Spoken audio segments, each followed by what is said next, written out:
tell me exactly how big a problem there is with my iPhone right now.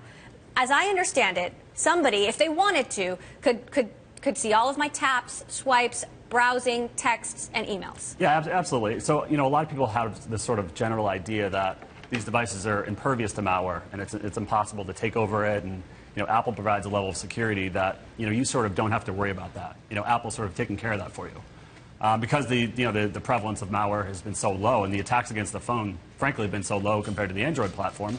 People just get that idea that I'm secure, so they might be a little more, they might be a little less careful when they're browsing or when they're installing applications because it has that Apple stamp of approval. So tell me about the flaw. I mean, why is this happening? Yeah, so the flaw is that it's a vulnerability in the operating system itself that allows people to sort of break out or gain more permissions on your phone than Apple intends them to. So Apple tries to prevent your applications from doing certain things like reading your thumbprint reader or when you actually tap keys or numbers, reading that raw data. And this vulnerability allows the attacker to do that. So imagine an application that can record all the thumbprints on your thumbprint scanner, right? I mean, how big a vulnerability would that be, all the biometric authentication that's going on? Taken together, this plus the iOS 7 thing last week, plus the OS 10 flaw as well. I mean, this sounds really, really bad. Am I correct? No, you're correct. The vulnerability surface is huge. I mean, everybody runs iPhones, and everybody, most people aren't running any sort of third-party security applications on even their Macs or their iPhones or their iPads or anything like that because they have this idea that Apple's protecting them. And you have been working with Apple on this, right? Oh, absolutely. So how responsive have they been? What are they doing? I mean, Apple is one of the best in all of enterprise devices in patching things very quickly, and the whole security model of them vetting an application before you're allowed to install it. That model doesn't exist for other vendors. With a PC or with other devices, I can send you something and you can run it, but that doesn't exist on the iPhone. So because they have that whole workflow of security, just naturally they are, frankly, better. Okay, so this in contrast to Tinder. Apparently, according to you, Eric, you discovered a major security flaw in Tinder, which, as I understand it, would allow bad actors to track down the exact location of someone using the service? Yes, absolutely. So the flaw that we uncovered essentially allowed you to triangulate somebody's exact location as they use the mobile dating app Tinder. So with that, you could track somebody as they used it and moved around in real time. So you contacted Tinder about this, and they say that they solved it in 48 hours. You say something different.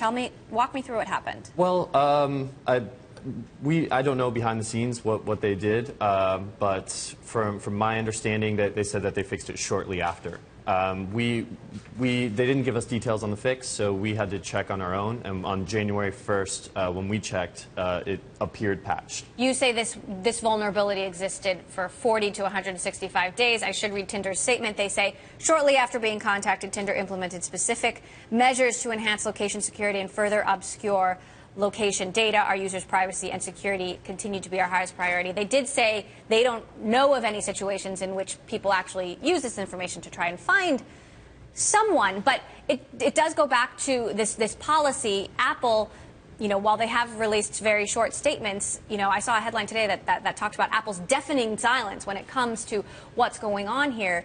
Should companies be more upfront about what's happening?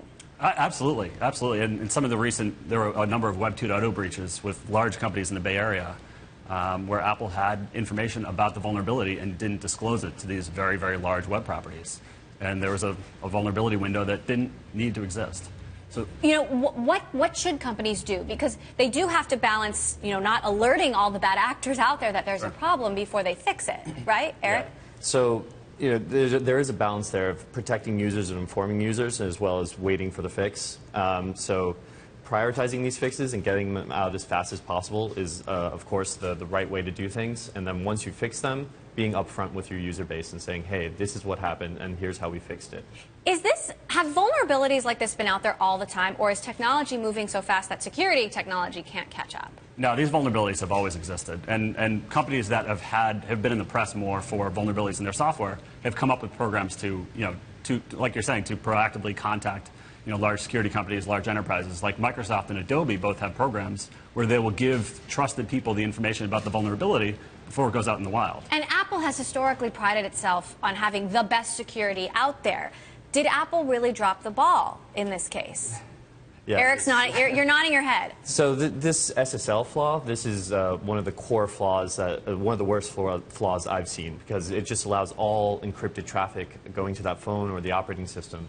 That's a very, very bad flaw. It's exactly as bad as you would expect. I mean, you wonder how it was discovered. You hope it wasn't actually discovered in the wild by someone getting exploited by this. But it's just a complete circumvention of any of their encryption. Okay, so when is this going to be safe to use? How long is this going to take? I expect that they'll release a quick fix for it in days or weeks. They've been weeks. Well, I don't want everybody out there knowing who I'm texting and emailing, or what I'm saying. Me neither. Weeks?